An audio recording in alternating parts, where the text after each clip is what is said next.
Question number 6 में देखिए, if angle A and B are acute angle such that cos A equal to cos B, then show that angle A equal to angle B।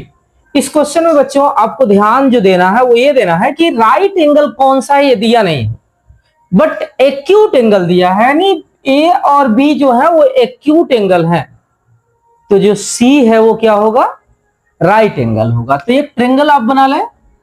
अब इस triangle में जो सी है उसे 90 degree के पास लिख दीजिए और ए और बी को आप इस तरह से लिख लीजिए।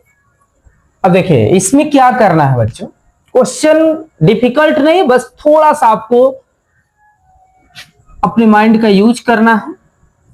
इसमें दे रहा है क्या कि cos A equal to cos B। अगर इस फिगर के अकॉर्डिंग हम cos A का फार्मूला लिखें तो cos A इक्वल टू होता है बेस अपॉन हाइपोटेनस।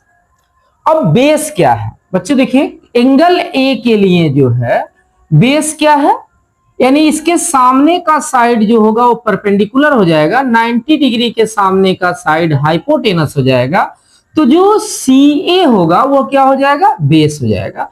तो बेस मिल गया हमारा सी ए और हाइपोटेनस क्या है, ए बी।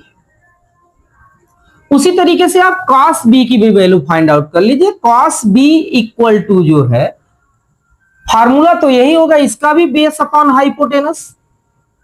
अब इसके लिए बेस अगर एंगल बी की बात करें तो एंगल बी यहां पे है बच्चों, देखिए ध्यान से।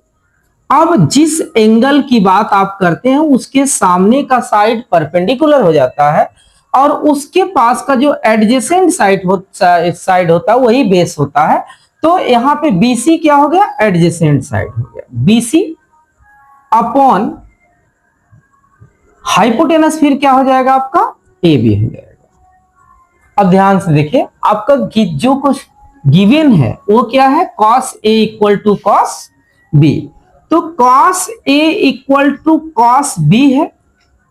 तो बहुत सारे बच्चे क्या करते हैं, जब इसको प्रूव करना होता है तो cos से cos काट देते हैं और A इक्वल टू B लिख देते हैं। बच्चों ऐसा नहीं करना है, ये टोटल रॉन्ग हो जाएगा। cos से cos कैंसिल नहीं होगा क्योंकि A और B जो है वो एंगल की वैल्यू है, तो इसलिए हम इसे काट नहीं सकते हैं।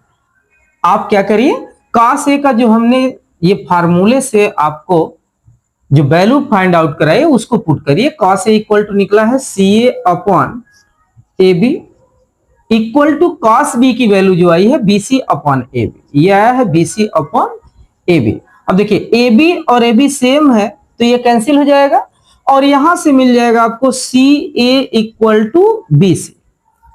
CA इक्वल टू BC हमने प्रूफ कर लिया। CA यानी यह साइड और B से C यह साइड, ये साइड है दोनों आपस में बराबर हो गए।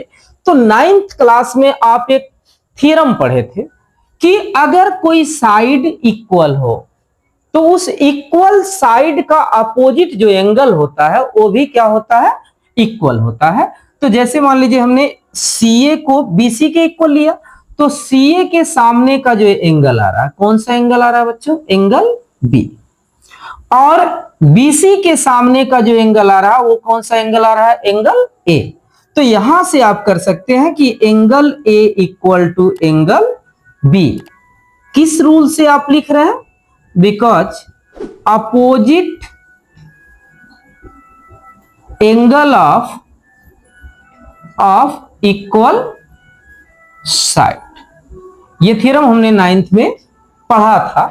तो यहां से अगर साइड को हमने इक्वल प्रूव कर लिया तो एंगल भी इक्वल हो गया। अब यहां आप लिख लीजिए प्रूफ।